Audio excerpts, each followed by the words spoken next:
Wizards nearly come from behind against the Charlotte Hornets, down 18 at one point. They fall by 4, but Tre Johnson explodes for a career high.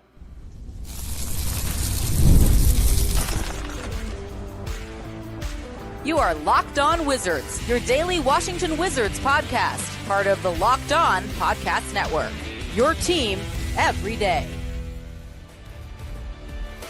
DC family, you are locked on to the Washington Wizards, where you're part of our family. We thank you for making Locked On Wizards your first listen every single day. We're part of the Locked On Podcast Network, where it's your team, free and available every single day. And today's episode is, of course, brought to you by Gametime.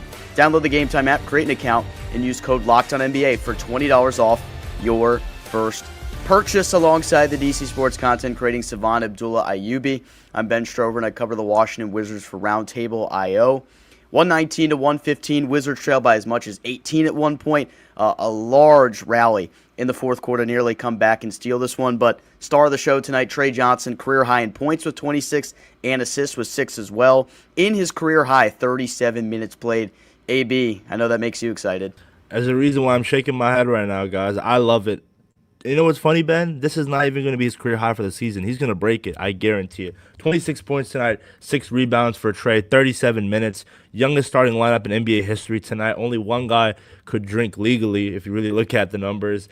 Jameer Watkins, 5 steals. This was a great loss. They competed down to the wire. And this is a Hornets team that they're still trying to find a way to make the play-in. I think now 10 games below 500. But this is a loss that you love. JC 15 and 11 on a game where it was supposed to be played around, was it supposed to be 7, 8 o'clock tip, and they moved it to 12. So it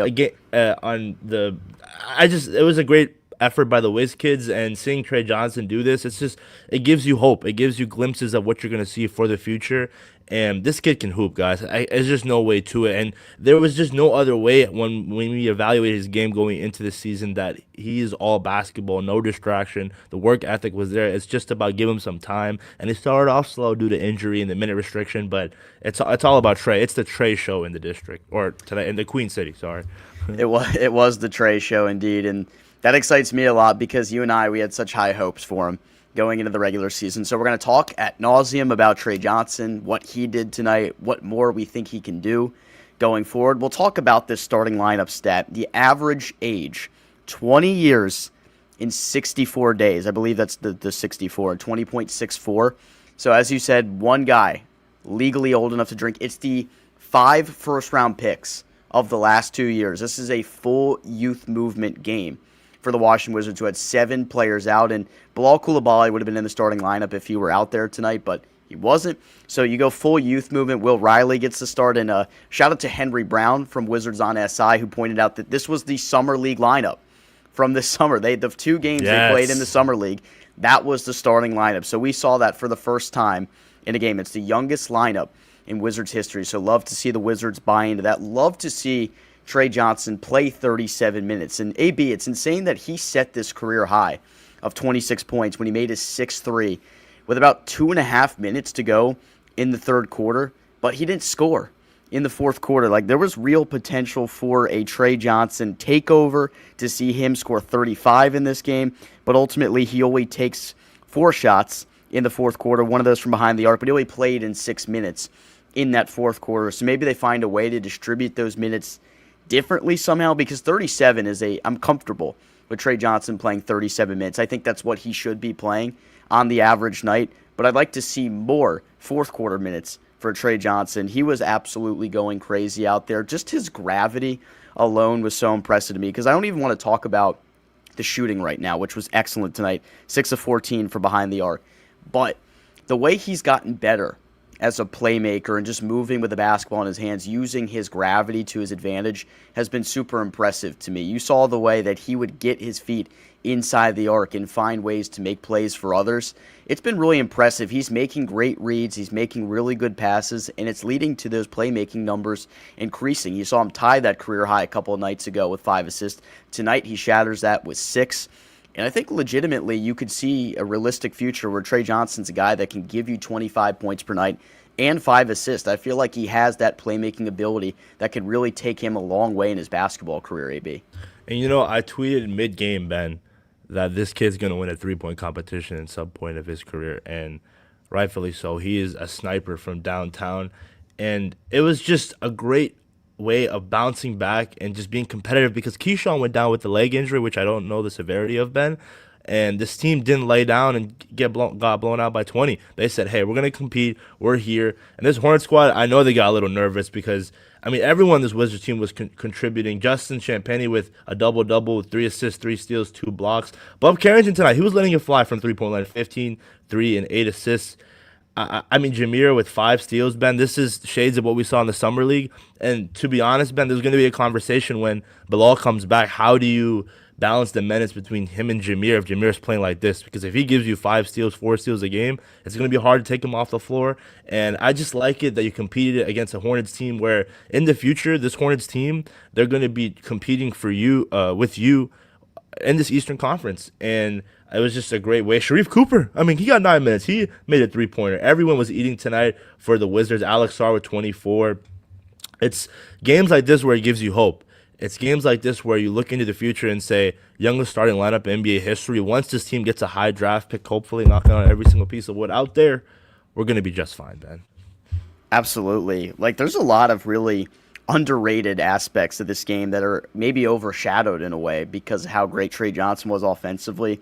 That's 7 stocks today for Jameer Watkins, 5 steals in 2 blocks. He was a plus 12 in 29 minutes. I know some people have been shouting for the rooftops. I think I'm included with that Jameer Watkins needs to play minutes for this team. And the three-point shot doesn't look great for him yet. He's had some pretty disgustingly ugly bricks, I'd say, on some of these three-point shots. He got one of them to go down to 5, so good for him to get one to go down.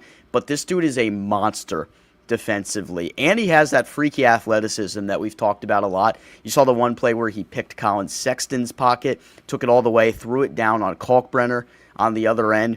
That's impressive stuff, and I'm so glad they took a flyer on him because at 24 years old, obviously a little bit older, but that's what you kind of go with in your second-round pick. You go for someone that has some upside like that because of what he can bring as a defensive player. Watkins gives you a chance on any given occasion when he's on the floor because of how great he can play defensively. He actually masks some of the deficiencies that you see defensively from this team. There were plenty of like rookie or young player type of mistakes the Wizards made in this game. I think there were some instances where they were ball watching, not boxing out. That's been a problem all year. And obviously on that last possession, you see the step back 3 from, I think it was LaMelo, and nobody boxes out, and the Wizards give up what essentially ended the game in an offensive rebound for Charlotte. They had 11 of those tonight. They're making little mistakes, but this is the time when you can afford to make those mistakes. And now you're giving your young players the runway here to kind of go crazy and figure out what works, what doesn't work, and talk about an ethical performance from Alex Sarr tonight. 24 points, 4 rebounds, which is not great. This is why there's been some of those links to them going after a center at some point because Sarr is just, he is what he is as a rebounder right now. He's had a couple of pretty good performances, but just 4 rebounds tonight for him. But 11 of 19 from the field, just 1 free throw attempt, so that's ethical hoops right there from Alex Sarr.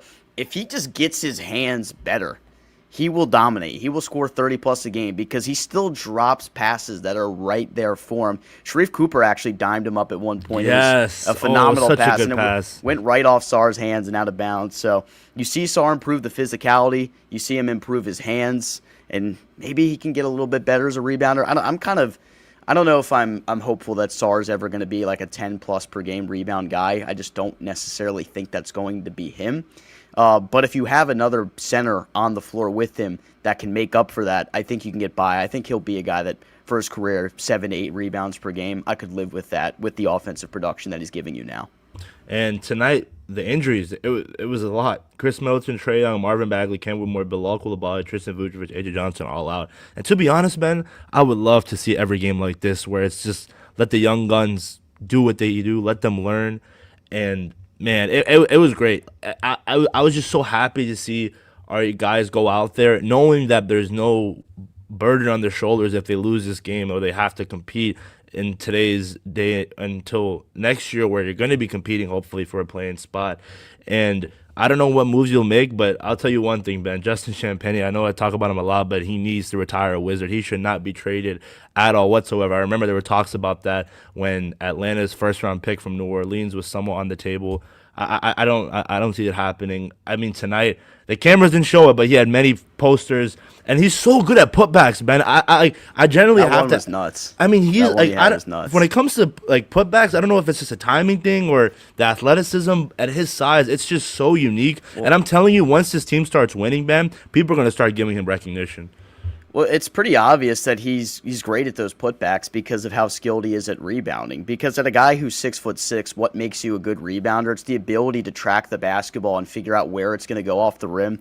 And I think Bijan Todd asked him at practice this week when he learned or how he became the great rebounder he is. He said in high school he just kind of like perfected the art of it. His coach told him that's what he needed to do. So he just learned how to track where the basketball was going to go. And I mean, it takes real. I don't even know what the word is, but like you have to have a sort of vision that exists to see like where the ball is heading in the air and then track where it's going to deflect off the rim. That's not an easy skill, and he's kind of mastered that in a way. He's got good hands as well, and that's why he's able to get those putbacks. All right, it's Locked On Wizards post-game show, bonus content for you. So, of course, when we come back, it's your favorite segment. Your time to shine in the comments. Let it all out up next. During basketball season, there's nothing like being in the building. The energy, the crowd, the first big run that gets everyone on their feet. Fans want to be there for those moments, not stuck refreshing screens or guessing what tickets are really going to cost. That's where Gametime comes in. The Gametime app gives fans the advantage back, making it incredibly easy to score amazing tickets, fast, simple, and without the guesswork. Browsing the Gametime app is straightforward and intuitive. Seeing the view from your seat before buying makes choosing tickets easy and confident. Prices include fees up front, so the total is clear from the start. Features like zone deals help unlock great seats at even better value.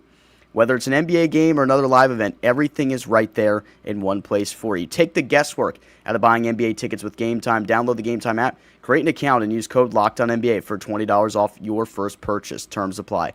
Again, create an account and redeem LOCKEDONNBA for $20 off. Fridays already feel different during basketball season, and FanDuel is making them even better. Every Friday night before the games tip off, FanDuel gives fans a new way to kick off the weekend with NBA Happy Hour. NBA Happy Hour is your official pregame, a limited time window where special offers drop right inside the FanDuel app before the action starts. Fridays from 6 to 7:30 Eastern have become appointment viewing with NBA Happy Hour. Opening the FanDuel app during Happy Hour always brings something new. Boost, bonuses, and surprises. It's easy to check the weekly special before tip-off and make a move before the window closes. The timing is perfect, right before the games, right before the weekend starts. It adds a little extra energy to Friday night basketball without overthinking it. So before tip-off, check the FanDuel app and see what's dropping during NBA Happy Hour. Every Friday from 6 to 7:30 p.m. Eastern, a little basketball, a little action, and a whole lot of Friday energy. That's NBA Happy Hour, only on FanDuel, the official sportsbook partner of the NBA.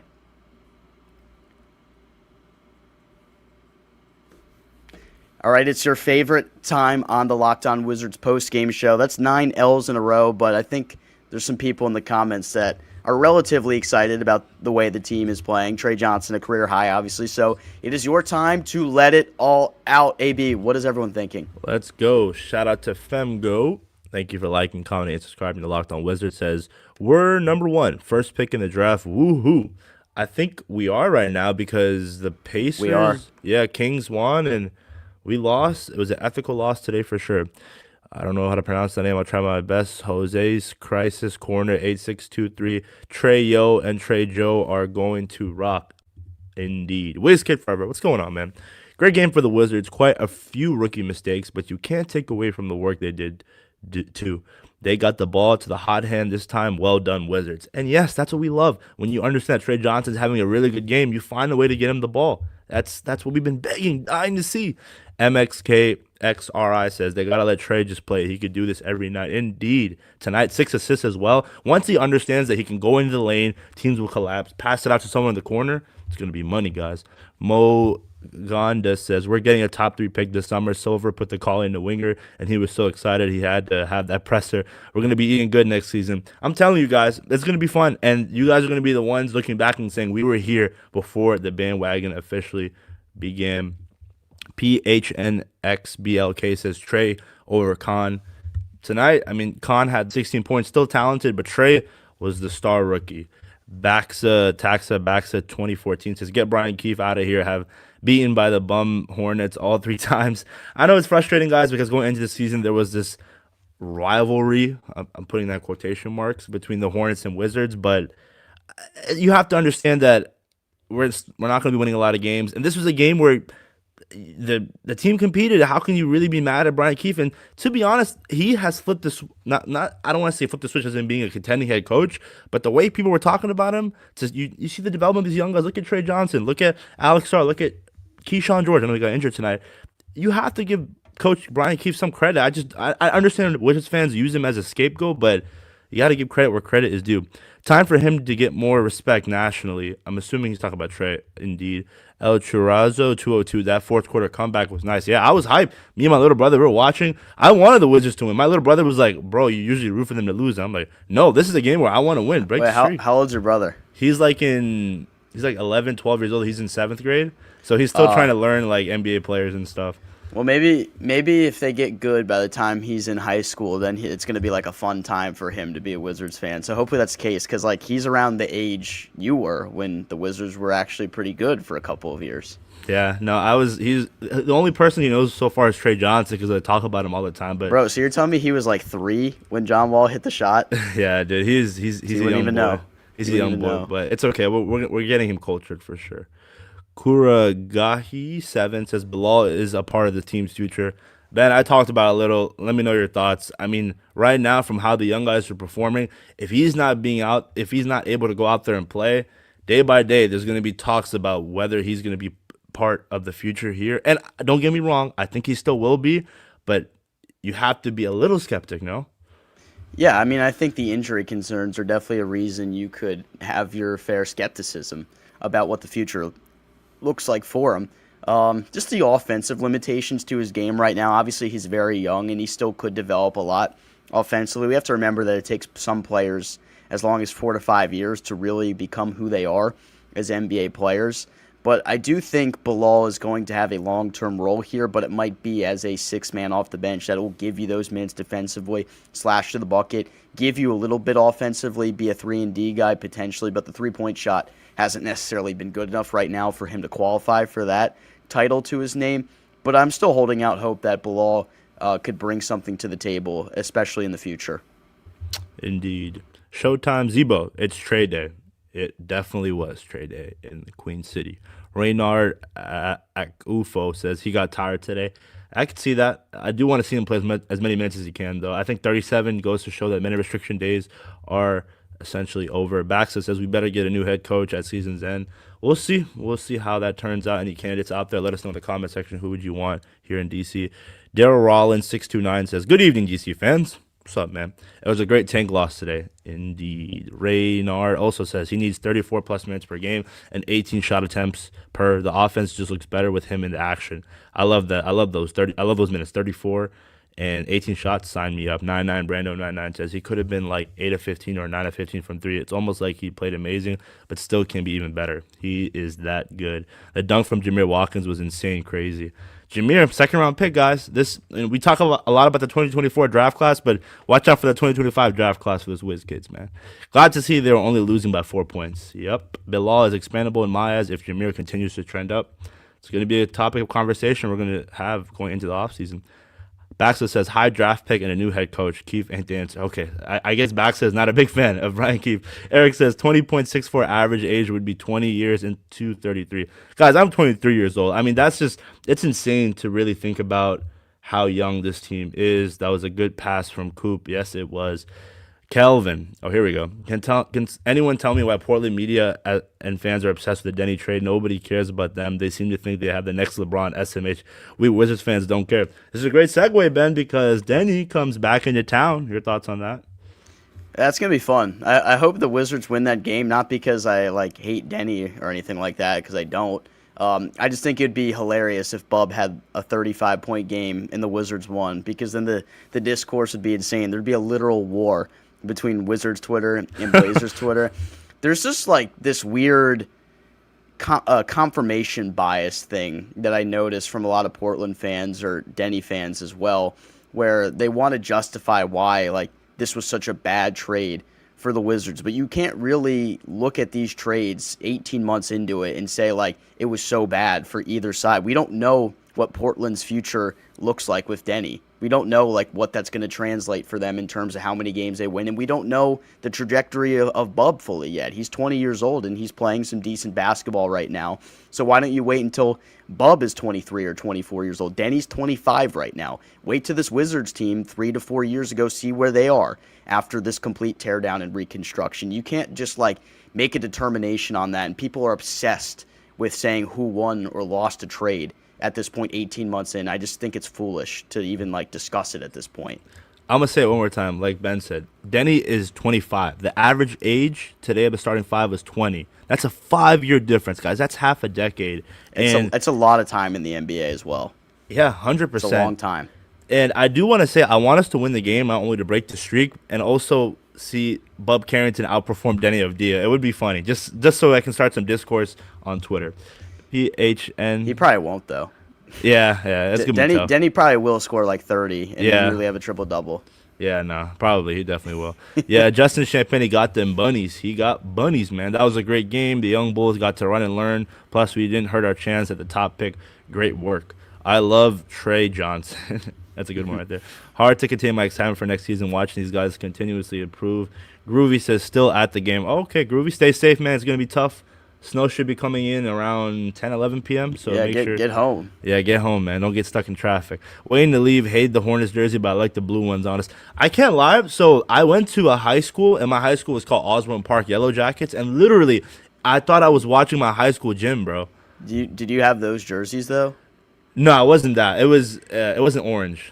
I was gonna say if your high school, you had some ugly ass jerseys. Those jerseys are gross. You don't like the orange one? You don't like it? Hell no, those are awful. My girlfriend hated them even more. Really? She came downstairs and was like, "What is that uniform?" And the warm up, she's like, "The warm up jackets are even worse." Really? It's like she liked the Wizards uniform today though. Yeah, no. I like that one actually. I always like it. I agree. We need a new head coach. Wizards won 10 games. We lost 8 by a total. Just waiting on Cameron Boozer. Dude, I don't know if you saw, but Kansas and BYU are supposed to match up soon, so that is going to be a fun game. Every Wizards fan's better watch that. What day is that? Because Peterson's out today. But they said it's not a long-term thing. They say he's battling an ankle injury or something like that. I think it's the end of this month, so I'm hoping he's going to play. Is it Friday on the 30th? If it is, then the Wizards play the Lakers at home that night.